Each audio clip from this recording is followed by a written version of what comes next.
What'd you make of Gisele commenting on Brady's concussions? I have no comment about that. That's their business. If your wife went on the CBS morning show, do you think that would your wife spill something that maybe you wouldn't want her to spill? Oh, she'd probably tell embarrassing stories about me. But not health issues. Not health. Do you share that with your wife? If you come home from a game and you might be dinged or your bell rung, would you tell your wife? No. I wouldn't want her to worry.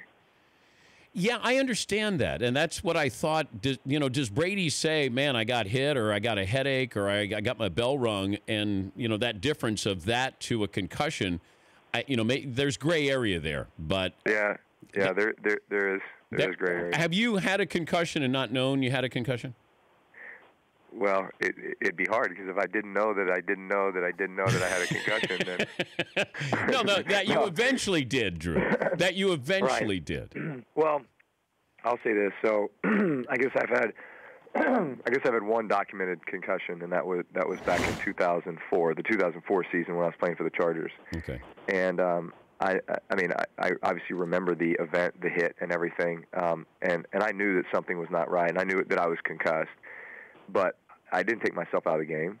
I stayed in the game and played as long as I could until finally a coach pulled me aside and was like, I'm looking out for you here, and you're not going to play anymore because I know something's not right.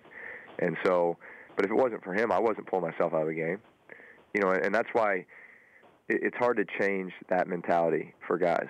That when you're in the heat of the moment, heat of the battle, and it's competitive, you do not want to pull yourself out. And so that's why the concussion protocols are in place where, you've got the INCs, the independent neurological consultants, and the trainers and the referees are supposed to be looking. I mean, everybody's supposed to be looking.